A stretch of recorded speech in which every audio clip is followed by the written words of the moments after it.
नमस्कार विद्यार्थी मित्रांनो आपलं सर्वांचं या ठिकाणी स्वागत आहे। आपण बघतोय कंबाईन ग्रुप बी 26 फेब्रुवारीला झालेला 2022 चा हा पेपर 2022-26 फेब खरं म्हणजे जाहिरात 2021 ची आहे। मात्र इतिहासाचा हा पेपर जबरदस्त होता। हा पेपर तुम्हाला आगामी परीक्षेसाठी सुद्धा अत्यंत उपयुक्त असणार आहे, ज्यांना पुढील पूर्व परीक्षा द्यायची आहे त्यांच्यासाठी। चला काय कशा पद्धतीचे प्रश्न होते, काय उत्तरं आहेत विथ प्रूफ फाडू ॲनालिसिस या ठिकाणी आपण बघणार आहोत। तुम्हाला कसा वाटला इतिहासाचा पेपर ती कमेंट बॉक्समध्ये मला नक्की सांगा। सुरुवात करूया। सी नंबरचा आपला या ठिकाणचा प्रश्नसंच आहे।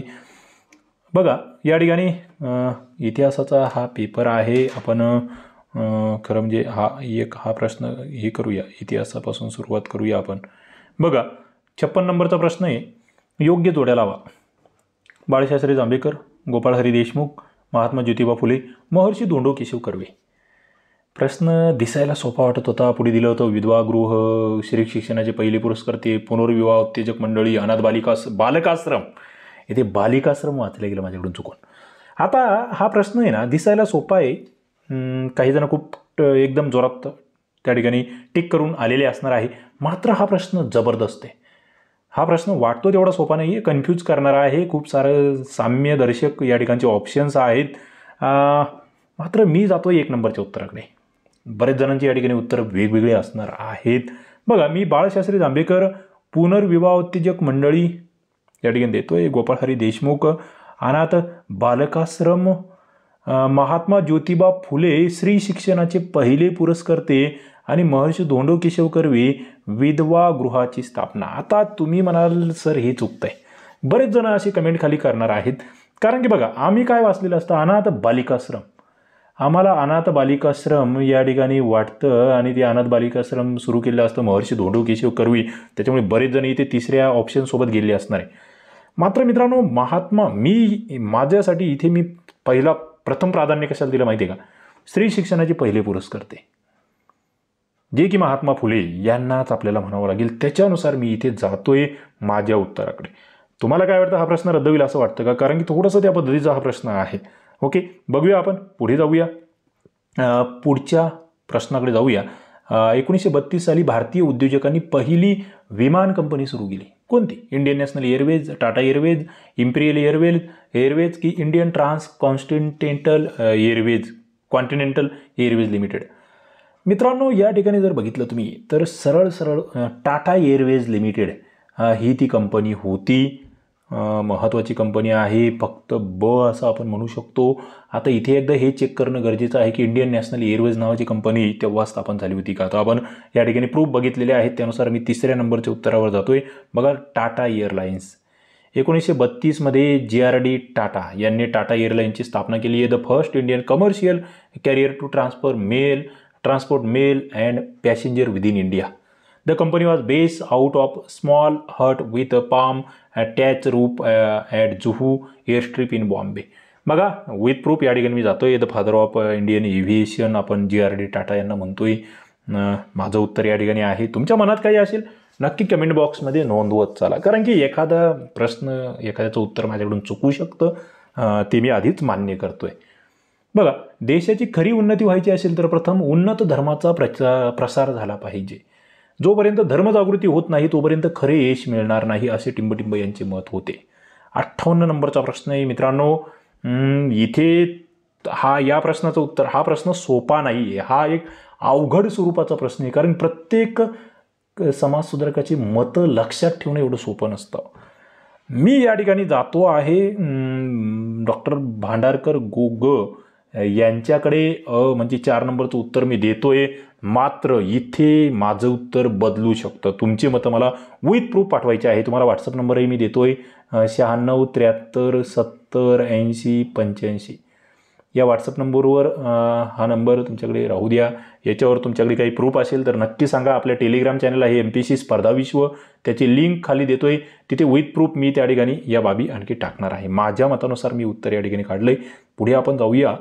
नारायण मेघाजी लोखंडे यांनी कोणत्या वृत्तपत्रातून कामगारांच्या प्रश्नांना वाचा फोडली? याचं फिक्स आहे, याचं दिनबंधू, इथे काही शंका नाही आहे, याचा प्रूफही तुम्हाला मी देतोय। सोशल कंट्रीब्युशन जे होतं नारायण मेघाजी लोखंडे यांच्याबद्दलचं, जे की कलीग होते महात्मा ज्योतिराव फुले यांचे, Mali family from Kanhesar in Pune district. त्यांचा जन्म त्या ठिकाणी आहे. He had been educated up to high school. His wife's name Gopika Bai and had a son name Gopinath. Okay. Satyashodhak मुवमेंटमध्ये त्यांचं कार्य आपण बघतोय आणि 1880च्या आसपास आपण बघतोय तिथून दीनबंधूमध्ये त्यांनी आपलं काम सुरू केलेलं आहे, हे लक्षात ठेवा. तर इथे 3 नंबरचं उत्तर 59चं. पुढे खालील जोड्या लावा. हा प्रश्न सोपा आहे. हा प्रश्न सोपा आहे. सरळ तिसरं उत्तर निघतं. बघा, एकदम कोणाला काही माहीत नसलं ना तर ताराबाई शिंदे स्त्री पुरुष तुलना आम्हाला माहीत असतं, कचं एक. आणि एवढंही माहीत नसेल तर मग समजायचं आपला अभ्यास फारच पाण्यात आहे आपण. आता हे नसेल माहीत कोणाला तर दुसरं माहीत असेल. पंडित रमाबाई यांचं शारदा सदन आम्हाला इथे, आता काही जण रमाबाई रानडे त्यामध्ये कन्फ्यूज होतात, मात्र थोडंसं मग इतरही ऑप्शन बघायचे. रमाबाई रानडे म्हटलं त्या ठिकाणी हिंदू लेडी सोशल क्लब आहे आणि जनाका शिंदे निराश्रित सेवा सदन आहे. 60चं उत्तर या ठिकाणी 3 देतो आहे. पुढे आपण जातोय 61 नंबरचा प्रश्न. 1849 मध्ये मुंबई येथे स्थापन झालेल्या परमहंस सभेचा कोणत्या सुधारणांवर भर होता? परमहंस सभा 1849. विधवा पुनर्विवाह, स्त्री शिक्षण, जातीबंधनं तोडणं, मूर्तीपूजा मान्य. पहिला मुद्दा मित्रांनो, काटाकाटी मेथड खेळायची. हे या ठिकाणी सरळ अभ्यास जरी असेल तरी तुम्हाला हे कन्फ्यूज करणारा हा प्रश्न आहे. जे पटकन मारून आले टोले त्यांना नंतर महागात पडणार आहे.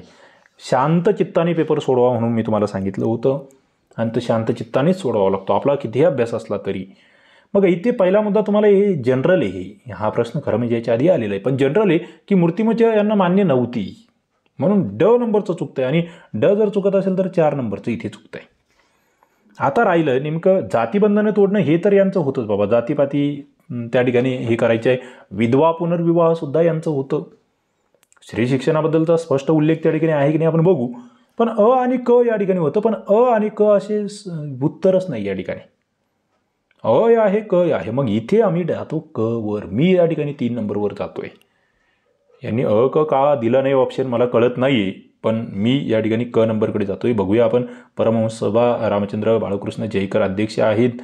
सदस्यांमध्ये दादोबा पांडुरंग, आत्माराम पांडुरंग सारखी महत्त्वाची व्यक्ती. स्थापना दादोबा पांडुरंग तरखडकर यांनी केली. बघा, जातीभेद मानू नये म्हणजे जातीबंधनं तोडणं म्हणून. मूर्तिपूजा करू नये. ओके, मूर्तिपूजा अमान्य आहे थोडक्यात. पुढे एकेश्वरवादाचा पुरस्कार कळावा. एकच ईश्वर, सर्वांशी बंधुत्वाचं हे असावं. स्पृश्य अस्पृश्य भेद पाळू नये. स्त्रियांना पुनर्विवाह करू द्यावेत. बघा, पुनर्विवाह इथे आपण बघतोय. स्त्रिया महार मागादी लोकांना विद्या द्यावी. आता खरं म्हणजे इथे स्त्री शिक्षण येत आहे. याच्यात स्त्री शिक्षण येत आहे. पुढे गुणवत्ता कुळावरून नाही तर गुणावरून ठरवावी. विवेकास अनुसरून कर्म करावे. आता इथे जर बघितलं ना मित्रांनो, इथे ऑप्शन माझ्यामध्ये कसा पाहिजे होता, तुम्हाला काय वाटतं सांगा. काही वेळेस माझ्याही वाचनामध्ये माझ्या आकलनात जर काही कमतरता राहिली तर तुम्ही सांगू शकतात. माझं म्हणणं इथे अ ब क अशा स्वरूपाचा एक ऑप्शन पाहिजे होता. ओके, तो नाही आहे. आणि मला वाटतं मग इथे, आता इथे बघा, इथे हाही इश्यू येईल. काही जण म्हणतील की सर मग इथे अ आणि ब ही येऊ शकतो ना, स्त्री शिक्षण जर म्हणतायत तुम्ही. बघा, इथे हा प्रश्न आहे ना, कुठेतरी 1 नंबर किंवा 3 नंबरचं उत्तर मला वाटतं.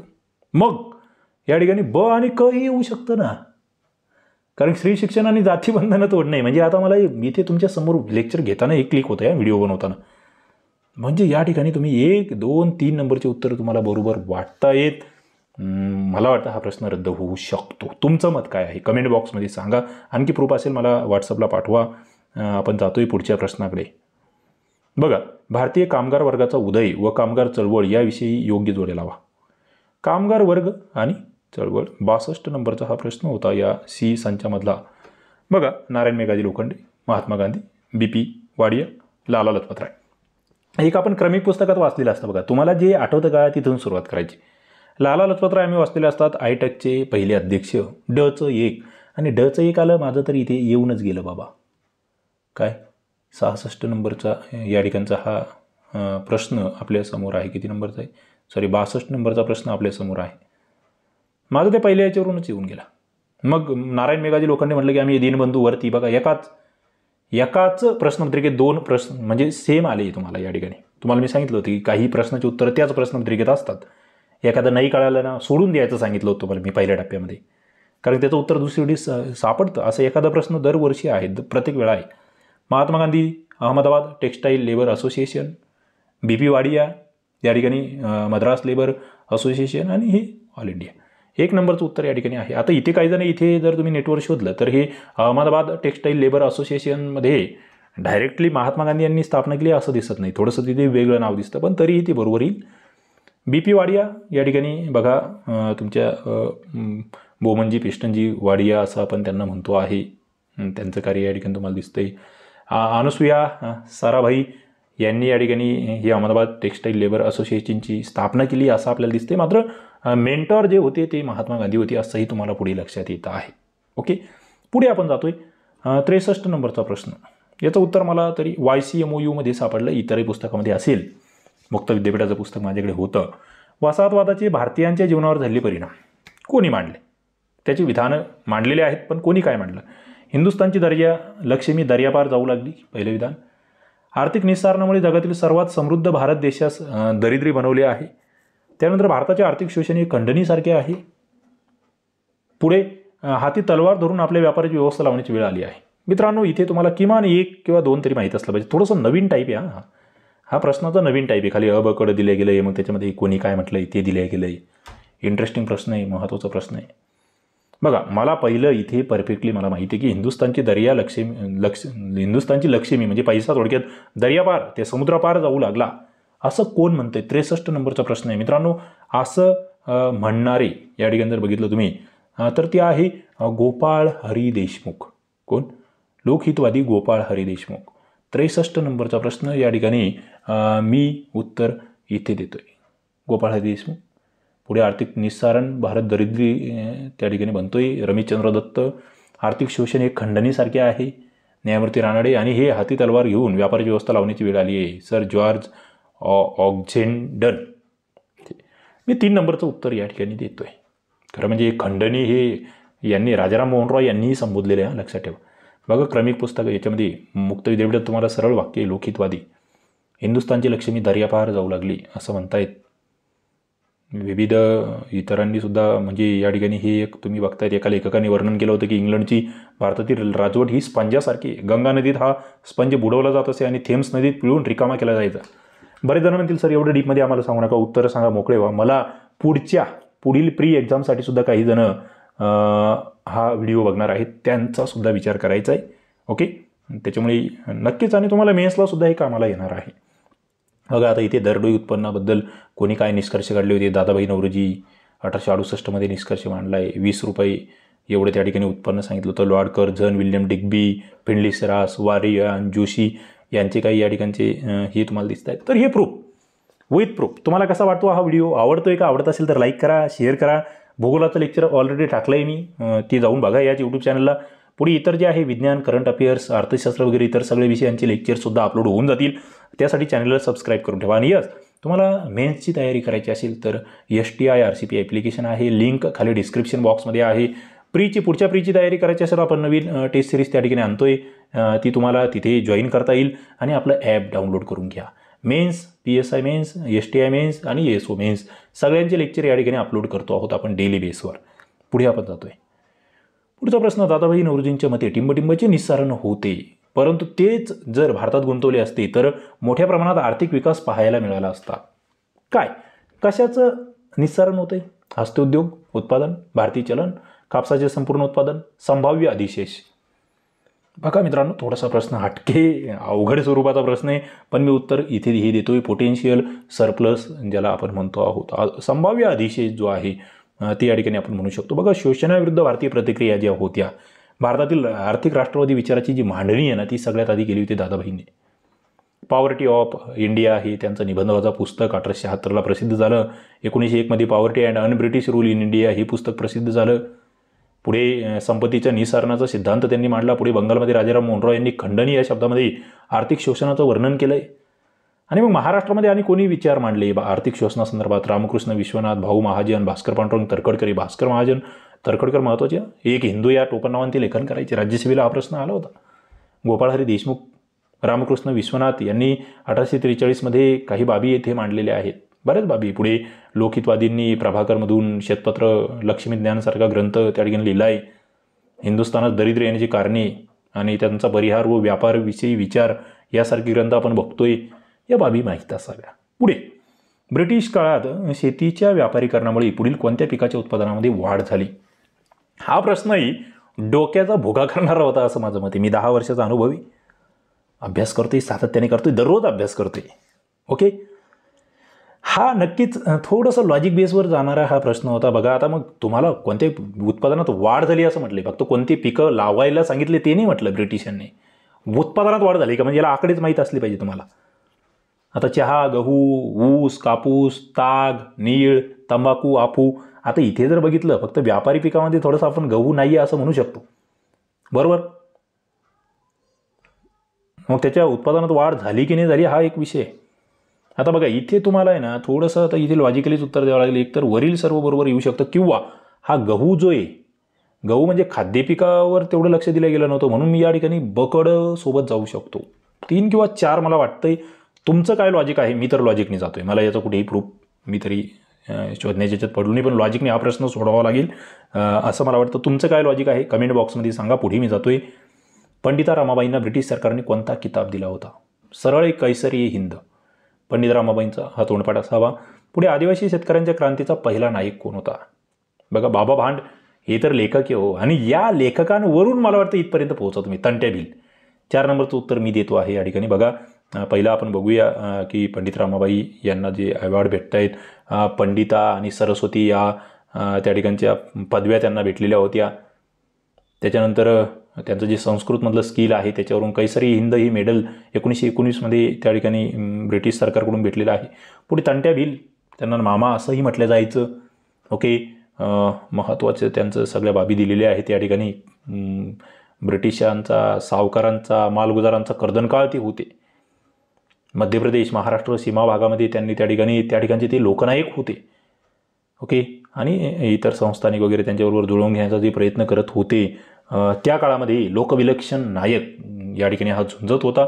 तंट्या भिल म्हणून आपण त्यांना ओळखतोय. तंट्या पोलीस या नावाचं स्वतंत्र पोलीस दल त्यांनी स्थापन केलं होतं, हे सुद्धा आम्हाला माहीत असलं पाहिजे.